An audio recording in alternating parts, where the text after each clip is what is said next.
आदरणीय धर्म प्रेमी सज्जनों, सादर नमस्ते। मैं जेठालाल विश्वकर्मा आप सभी का हार्दिक अभिनंदन करता हूँ।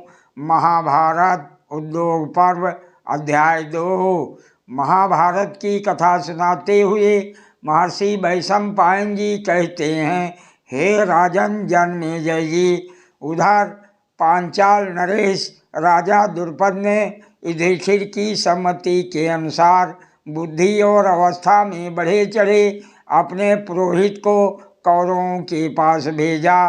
द्रुपद जी बोले, हे पुरोहित जी, समस्त भूतों में प्राणधारी श्रेष्ठ हैं, प्राणधारियों में भी बुद्धिजीवी श्रेष्ठ हैं, बुद्धिजीवी प्राणियों में मनुष्य श्रेष्ठ है और मनुष्यों में भी ब्राह्मण अर्थात विद्वान श्रेष्ठ माने गए हैं।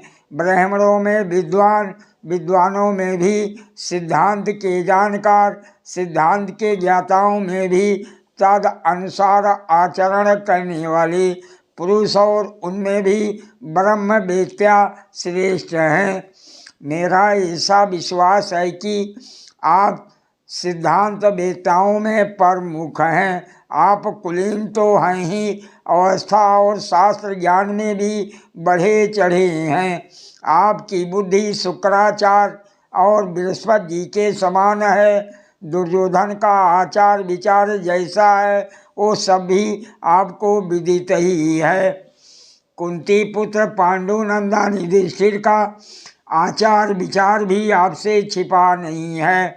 धृतराष्ट्र की जानकारी में शत्रुओं ने पांडवों को ठगा है। दूत क्रीड़ा में प्रवीण शकुनी ने ये जानते हुए भी कि युधिष्ठिर जुए के खिलाड़ी नहीं हैं, वह क्षत्रिय धर्म पर चलने वाले शुद्ध आत्मा महापुरुष हैं। उन्हें जानबूझकर जुए के लिए बुलाया गया। उन सब ने मिलकर धर्मराज युधिष्ठिर को ठगा है। अब वह किसी भी दशा में स्वयं राज्य नहीं लौटाएंगे, परंतु आप राजा धृतराष्ट्र से धर्म युक्त बातें कहकर उनके योद्धाओं का मन निश्चय ही अपनी ओर फेर लेंगे। जब हमारे स्वजन वहां उपस्थित रहेंगे तथा आप भी वहां रहकर लौटने में विलंब करते रहेंगे, तब निसंदेह वह सैन्य संग्रह का कार्य उतने अच्छे ढंग से नहीं कर सकेंगे। आपको उनसे कोई भय नहीं है, क्योंकि आप वेद वेत्या ब्राह्मण अर्थात विद्वान हैं। विशेष रूप से दूत क्रम में नियुक्त और वृद्ध भी हैं।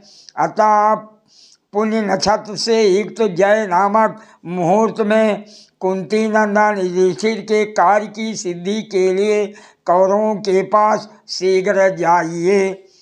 महर्षि वैशंपायन जी कहते हैं, हे राजन जन्मेजय जी, महामना राजा द्रुपद जी के द्वारा इस प्रकार अनुशासित होकर सदाचार संपन्न पुरोहित जी ने हस्तिनापुर को प्रस्थान किया।